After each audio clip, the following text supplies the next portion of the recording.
AP CM Chandrababu చేసినటువంటి comments Telangana వాదుల ఆగ్రహానికి గురయ్యాయి. మళ్ళీ పాత సిద్ధాంతాన్నే అదే సిద్ధాంతాన్ని మళ్ళీ వెళ్ళవేశారు. రెండు కళ్ళ సిద్ధాంతాన్ని తెరపైకి తీసుకొచ్చారు. అంటే మన తెలంగాణ నీళ్ళని అక్రమంగా తరలించుకునేందుకు కబలించేందుకు మళ్ళీ కుట్రలు కుతంత్రాలకు తెరలేపారు ఏపీ సీఎం చంద్రబాబు అంటూ తీవ్రంగా ఆగ్రహం వ్యక్తం చేస్తున్నారు తెలంగాణ ప్రజానీకం. రైట్ కిరణ్, తెలంగాణ ఉద్యమ సమయంలో ఏ రకంగా ఎన్ని రకాలుగా తెలంగాణ ఉద్యమాన్ని అణచివేయాలని చూశారో, తర్వాత అక్కడ అనేక యూటర్న్స్ ఎన్ని కామెంట్స్ చేశారో అప్పుడు మొత్తం ఇప్పుడు తెలంగాణ సమాజం గుర్తు చేసుకుంటుంది. రాష్ట్ర ప్రభుత్వం ఏర్పడిన తర్వాత కూడా తెలంగాణలో బీఆర్ఎస్ ప్రభుత్వం ఏర్పడిన తర్వాత కూడా ప్రభుత్వాన్ని కూల్చేటువంటి కుట్రలు కూడా ఎట్లా చేశారు చంద్రబాబు అంటే. సో ఇవన్నీ కూడా తెలంగాణ ప్రజలు ఇవాళ ఎట్లా మళ్ళీ గుర్తు చేసుకుంటూ ఉన్నారు.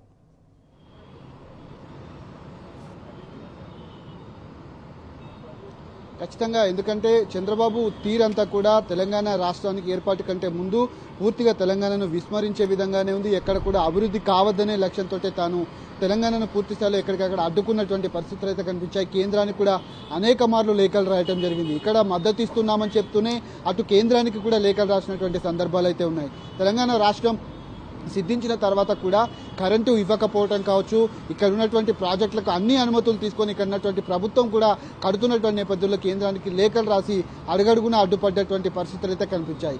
ఏదైతే సొంతంగా ఏర్పడిన రాష్ట్రం పూర్తి స్థాయిలో సొంతంగా ఎదిగినటువంటి పార్టీ సంక్షేమంలో కావచ్చు, అటు అభివృద్ధిలో కావచ్చు, పూర్తి స్థాయిలో ఇటు బీఆర్ఎస్ పార్టీ కావచ్చు, బీఆర్ఎస్ ప్రభుత్వం కూడా ముందుకు వెళ్తున్నటువంటి సందర్భంలో కూడా ఆ ప్రభుత్వాన్ని ఓర్వలేక పూర్తిగా సీఎం చంద్రబాబు కూడా దాన్ని కూల్చేటువంటి కుట్ర చేస్తూ తన శిష్యుడైనటువంటి తనను కాపాడుకుంటూనే 50 లక్షల డబ్బుల కట్టలతో పూర్తిగా ఏదైతే స్టీఫెన్ సన్నికి ఇచ్చి అక్కడ దొరికినటువంటి పరిస్థితి అయితే కనబడింది. ఓటుకు నోటు కేసులో ఆ కేసు కూడా పూర్తి స్థాయిలో చాలా సంచలనంగా ఇటు తెలంగాణలో మారటంతో తాను పోయి ఏదైతే ఏపీ కరకట్టకు పడ్డటువంటి పరిస్థితులు అయితే కనిపించాయి. ఇప్పుడు మరోసారి సీఎంగా తాను ప్రమాణ స్వీకారం చేసిన తర్వాత మహానాడు వేదికగా తెలంగాణ పైన మరొకసారి కూడా విషం చిమ్ముతూనే రెండు నాలుక ధోరణితో పాటు రెండు కళ్ళర్ల సిద్ధాంతాన్ని కూడా తాను పాటిస్తూ ఉన్నారు. ముఖ్యంగా ఎక్కడికక్కడ ప్రాజెక్టులను నేను ఎక్కడ అడ్డుకోలేదని కూడా చెప్తున్నా. అనేక రకాల లేఖలు రాశారు. అన్ని అనుమతులు తీసుకొని కడుతున్నటువంటి ప్రాజెక్టులకు తెర వెనుక తాను లేఖలు రాసి కేంద్రాన్ని అటు బీజేపీని కావచ్చు ఎక్కడికక్కడ అడ్డుకున్నటువంటి పరిస్థితులు అయితే కనిపించాయి. తెలంగాణ వాదులు కూడా దీనిపైన ఏదైతే 2019-18 ఎన్నికల్లో కూడా అటు కాంగ్రెస్ పార్టీతో కావచ్చు, ఇక్కడ ఉన్నటువంటి పార్టీలతో కూడా పొత్తులు పెట్టుకొని ఇక్కడ బీఆర్ఎస్ పార్టీని అధికారంలోకి రాకుండా చేసేటువంటి కుట్రలైతే చేశారు. మరొకసారి మహానాడు వేదికగా తాను చేసినటువంటి వ్యాఖ్యల పట్ల కూడా బీఆర్ఎస్ పార్టీకి సంబంధించినటువంటి నేతలు కావచ్చు, అటు తెలంగాణ వాదులు కూడా పెద్ద ఎత్తున ఆగ్రహం వ్యక్తం చేస్తున్నారు. తెలంగాణకు అన్యాయం చేసిందే సీఎం చంద్రబాబు, అందుకే తెలంగాణ దాదాపు 100 ఏళ్లు వెనక్కి వెళ్ళింది. కానీ 10 ఏళ్లలో పూర్తిగా తెలంగాణ అనేక రకాలుగా అభివృద్ధి చెందింది. కాబట్టి ఈ ప్రాజెక్టులను అడ్డుకున్నటువంటి చంద్రబాబు తీరును కూడా రాష్ట్ర ప్రజలైతే గమనిస్తూ ఉన్నారు. వాళ్ళంతా కూడా ఆగ్రహం వ్యక్తం చేస్తున్నారు. కొంతమంది కూడా సీరియస్ అవుతున్నటువంటి పరిస్థితులు అయితే మనకు తెలంగాణ వ్యాప్తంగా. కిరణ్, కాళేశ్వరం కడుతుంటే మేము అడ్డుకోలేదంటూ చంద్రబాబు మాట్లాడుతున్నారు అక్కడ. కానీ కాళేశ్వరం కడుతున్నప్పుడు ఎన్ని అడ్డంకులు సృష్టించారో, అక్కడ అనుమతులు రాకుండా ఎన్ని తీవ్ర ప్రయత్నాలు చేశారనేది కూడా అనేక ఉదంతాలు కూడా ఉన్నాయి. దాంతోపాటుగా జూన్ 13, 2018 రోజు ఏపీ గవర్నమెంట్ అక్కడ మినిస్ట్రీ ఆఫ్ వాటర్ రిసోర్సెస్కు కేంద్ర మంత్రిత్వ శాఖకు రాసినటువంటి లెటర్ కూడా ఇప్పుడు అందుబాటులో కూడా మన దగ్గర కూడా ఉంది. అంటే కాళేశ్వరం ప్రాజెక్టు విషయంలో అనుమతులు వచ్చే విషయంలో అనేక అడ్డంకులు ఎట్లా సృష్టించారనేది.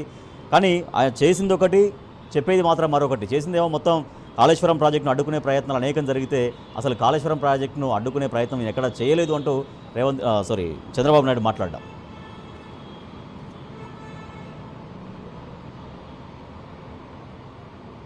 పూర్తిగా తెలంగాణ వచ్చిన తర్వాత కాళేశ్వరం ప్రాజెక్టును ఇటు బీఆర్ఎస్ పార్టీ మాజీ ముఖ్యమంత్రి కేసీఆర్ కూడా చాలా ప్రతిష్టాత్మకంగా తీసుకొని అన్ని ఏదైతే ఉన్నటువంటి ప్రాజెక్టులు ఉన్నాయో వాటన్నిటిని కూడా అనుసంధానం చేస్తూ అటు సిద్దిపేట కావచ్చు, సూర్యాపేట కావచ్చు, జనగామ కావచ్చు, వరంగల్తో పాటు భూపాలపల్లి, కరీంనగర్, నిజామాబాద్ వరకు కూడా పూర్తిగా ఇటు నల్గొండ జిల్లాలు, మహబూబ్ నగర్ వరకు కూడా వీటన్నిటిని విస్తరించి దాదాపు 1 కోటి ఎకరాలను మాగాణం చేసేందుకు కేసీఆర్ సంకల్పించారు. కానీ కాళేశ్వరం ప్రాజెక్టును అడ్డుకునేందుకు అడుగడుగునా కుట్రలు చేస్తూ అటు బీజేపీతో పొత్తులు పెట్టుకొని తాను అడ్డుకున్నటువంటి పరిస్థితులు గతంలో కనిపించాయి. 2018 జూలైలో కూడా తాను అనేక రకాలుగా లేఖలు రాసి ఆ ప్రాజెక్టును అడ్డుకునేటువంటి ప్రయత్నం చేశాయి. కానీ ఒక ఉక్కు సంకల్పంతో తాను కేసీఆర్ ముందుకు వెళ్లి ఆ ప్రాజెక్టునంతా కూడా పూర్తి చేయడం జరిగింది. కేవలం 3 సంవత్సరాల్లోనే ఆ ప్రాజెక్టు పూర్తయింది.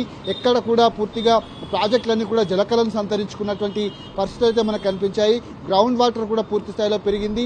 వీటన్నిటి కూడా తెలంగాణ సస్యశ్యామలం అవుతుందని తాను కుట్రలు పన్నుతూ కళ్ళు మండి తాను పూర్తిగా ఎక్కడికక్కడ ప్రాజెక్టులను కూడా అడ్డుకున్నటువంటి పరిస్థితులు అయితే మనకు కనిపించాయి. ఇప్పుడు బనకచెర్ల ప్రాజెక్టును కట్టడం అంటే పూర్తిగా మేడిగడ్డ ప్రాజెక్టుతో పాటు కాళేశ్వరంతో పాటు తెలంగాణ కూడా పూర్తిగా ఏదైతే ఎండిపోయే విధంగా తాను చేసినటువంటి కుట్రలు అయితే మనకు కనిపిస్తాయి. దీనిపైన మాజీ మంత్రి హరీష్ రావు కూడా తీవ్ర వ్యాఖ్యలు అయితే చేశారు. బనకచెర్ల ప్రాజెక్టును కనుక ఆపకపోతే కేంద్ర జలశక్తి ఆఫీస్ వద్ద కావచ్చు, కేంద్ర జలశక్తి మంత్రి కార్యాలయం ముందు ధర్నా చేస్తాము, ఢిల్లీకి వచ్చి కూడా ధర్నా చేస్తాము, అటు ఏపీలో కూడా ధర్నా చేస్తామంటూ కూడా తాను కొంత ఆగ్రహం వ్యక్తం చేసినటువంటి పరిస్థితులు కనిపించినాయి. మరొకసారి చంద్రబాబు తెలంగాణ పైన విషం చిమ్ముతూ ఇటు తన శిష్యుడిని కాపాడుకునే విధంగా, తన శిష్యుడు కూడా తనకు సహకరించే విధంగా కొంత పరిణామాలు అయితే జరుగుతున్నటువంటి నేపథ్యంలో తెలంగాణ వాదులు కావచ్చు, తెలంగాణ ప్రజలు కూడా వీటన్నిటిని కూడా పూర్తిగా గమనిస్తున్నటువంటి దృశ్యాలు అయితే మనకు తెలంగాణ వ్యాప్తంగా కనిపిస్తా ఉన్నాయి. Right, thank you.